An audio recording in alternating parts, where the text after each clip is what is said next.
Hello and welcome to the Daily Report. I'm John Dickerson at the Democratic National Convention in Chicago. It has only been 1 month. 1 month ago, the delegates gathered here in the United Center were expecting to cheer Joe Biden as their nominee.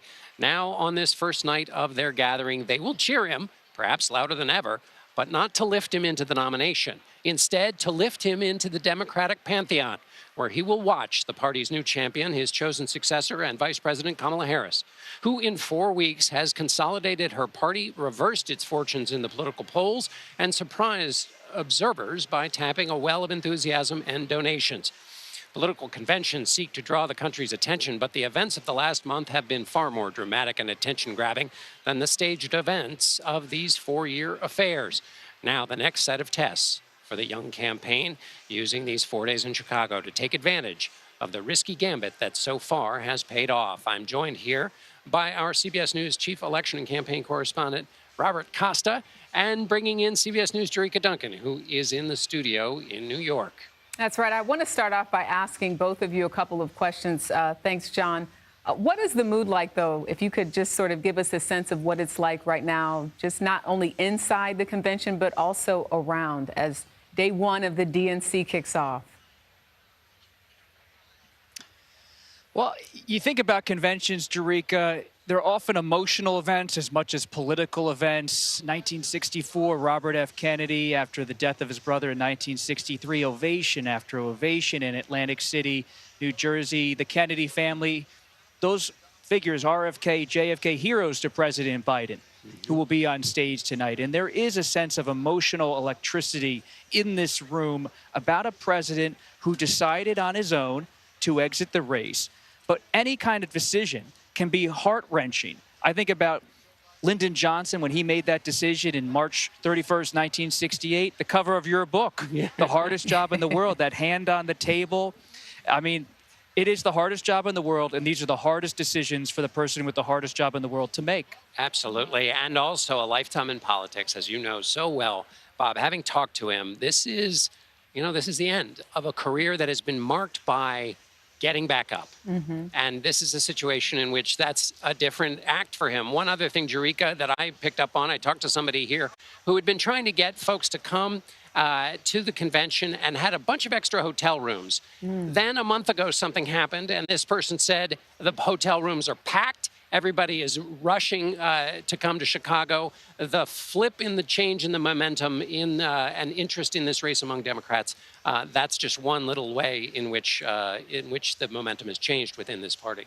What are you both going to be watching and listening for tonight? I heard earlier on America Decide, Ed O'Keefe said that someone shouted out to the president when he was getting ready, if you will, is this going to be bittersweet? And he said it's going to be a memorable moment. What are you listening for, though, in particular? I'll be watching, beyond all the emotional outpouring here for President Biden among Democrats. I mean, these are the rank and file Democrats. If you're a delegate, you care. You're a Biden delegate. You came here because you love Joe Biden, maybe going back to the 1970s.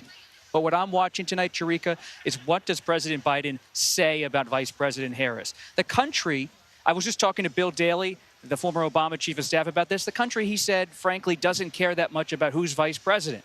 It doesn't mean disrespect to the office, but that person's often out of the headlines. People here in the media, the delegates, the Democrats, they know Harris, right, but does the country know the vice president? And what does President Biden say to reassure people who are just starting to pay attention to this political figure? Picking up on what Bob's saying, the president is a character witness for the nominee in two important ways. One, he picked her, he worked with her, but he also knows what it's like to be vice president. He can speak with real authority to define this nominee. Everybody who speaks in this convention has two tasks, and if they're not working on these tasks, then they are distracting. And those two tasks are helping to define Kamala Harris in a way that will be attractive to voters, and the second is a way to define the race in a way that voters see themselves in what the party is projecting, and also then, because it's so much about a negative impression about Donald Trump, see Donald Trump as antithetical to those things that Democrats are putting forward. If you're not defining the race or defining Kamala Harris, then you're not helping the Democratic Party in what it wants to achieve. And John, I don't think this could be overstated enough. You know, this was supposed to be Biden's event. Now he's speaking on night one, asking people to support Vice President Kamala Harris. Can you put into perspective just what tonight and this entire week means to his legacy? Well, as Bob was saying earlier, there's the personal and human crucible that any president goes through when they step out or when they face these moments of choosing. But for Joe Biden in particular, this is a moment where Kamala Harris is in the position she is in because of something he did. And when they talk about his record and how much he has done, that we will emerge from this convention either with a glowing uplift to the Biden story, or the party will move on.